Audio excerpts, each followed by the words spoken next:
कर्म करना हाथ तेरे, कर्म की सब बात है।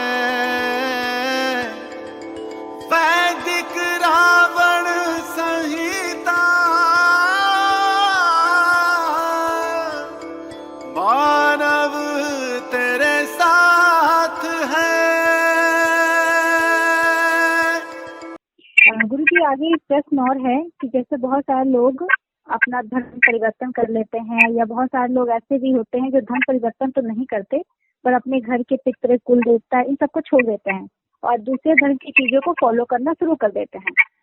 तो ऐसे में उनके ऊपर क्या प्रभाव आएगा और उनकी पीढ़ियों को आगे जाकर क्या उनके नेगेटिविटी यहाँ वर्ण संकरता बन जाएगी, जैसा कि गीता जी में वर्ण संकरता के बारे में लिखा गया है। और भगवान ने स्वयं 17वें 18वें अध्याय में ये बात बोली भी है कि अपना धर्म ही सबसे श्रेष्ठ है। पर धर्मो भयावह, दूसरे का धर्म भय उत्पन्न करने वाला है, क्योंकि हमारा कुल, जाति, गोत्र आदि वहां से वो चीजें स्टार्ट नहीं हुई हैं, हमारे पूर्वज वहां से नहीं हैं। तो दूसरे का धर्म भय उत्पन्न करने वाला है, अपना धर्म सबसे श्रेष्ठ है, इसलिए अपने धर्म के लिए ही जीना और मरना चाहिए व्यक्ति को। उसकी दुर्गति है।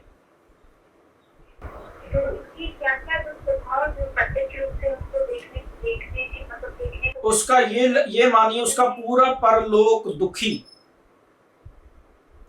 दो प्रकार के लोक हैं जीवात्मा के लिए, दो प्रकार के लोक हैं, इहलोक परलोक। इहलोक मतलब जो ये मनुष्य लोक। अब किसी ने थोड़े से लोभ लालच के कारण से धर्म परिवर्तन कर लिया, मिशनरी का प्रभाव, इसका प्रभाव, उसका प्रभाव, लालच के कारण नहीं किया तो चलो जी अपनी इच्छा अनुसार कैसे कुछ कर लिया। ये जो चीज है, एक तो ये तरीका हो गया। और जब वो मृत्यु को प्राप्त होगा, जब वो उसका अंत समय आएगा, उसका लेखा जोखा, आगामी जीवन नया, उसकी संरचना आदि को लेकर के वहां उसको ब्रेक लग जानी है। वहां उसके लिए कोई करने वाला नहीं होगा, क्योंकि वो पैदा तो इसमें हुआ। अच्छा, इंसान भगवान से बड़ा हो गया क्या? भगवान को पता है कि उसको सनातन धर्म में पैदा करना है, कि इस धर्म में पैदा करना है, कि उस धर्म में पैदा करना है। उसको ज्यादा पता कि भगवान को ज्यादा पता? भगवान ही ना कर देते दूसरे धर्म में। और एक और बात है, जितने भी धर्म है वो सभी सनातन धर्म से ही प्रकट हो रखे हैं। सभी का जो पिता है वो सनातन धर्म ही है। किसी धर्म में अरदास होती है, किसी धर्म में प्रार्थना होती है, किसी धर्म में दुआ होती है, तो सनातन धर्म में ये सारी ही चीजें हैं।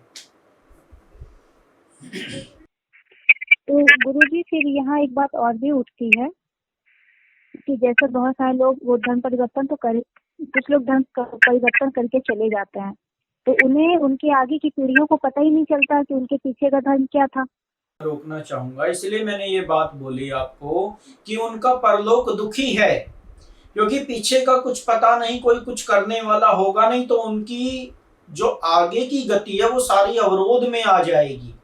अब अगर हम कोई पंथ लें, कोई मजहब लें, अगर हम मुस्लिम जो मजहब है वो अगर हम लेते हैं, तो वहां पे क्या है कि कयामत के दिन अल्लाह ताला हिसाब करेंगे।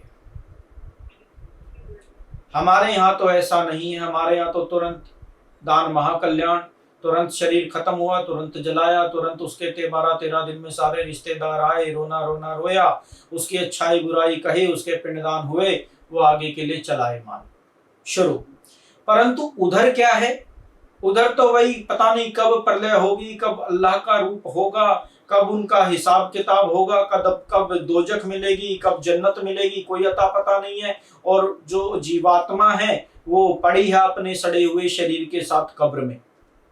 तो यदि किसी ने अपना धर्म आदि बदल करके कोई इस प्रकार से वर्ण संकरता की तरफ चला गया, अब ना वो इस धर्म का होना तो चाहिए, जिस धर्म के अनुसार उसकी सनातन धर्म के अनुसार जो गति होनी तो चाहिए वो, परंतु उसका करने वाला कोई है नहीं, तो फिर उसका हिसाब किताब कब होगा? सोच के देखिए, उसका सारा परमार्थ, सारा जो उसका परलोक है वो सारा बिगड़ गया। कौन करेगा? तो बैठे रहो अपनी जहां पे कीड़े हैं, बिच्छू हैं और सड़न है, दुर्गंध है, अपनी सड़ी गली लाश के साथ अपना बैठे रहे जीवात्मा। और मांग लिया वरदान, चराचर जगत का भविष्य दर्शन और संपूर्ण ज्ञान समेट दिया रावण संहिता में।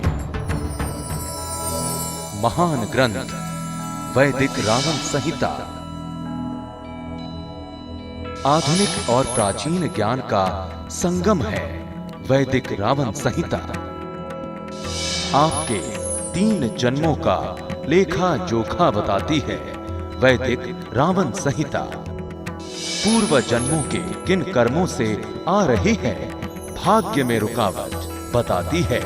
वैदिक रावण संहिता कर्म दोष को काटकर पूर्ण सुखी होने का रास्ता दिखाती है। वैदिक रावण संहिता।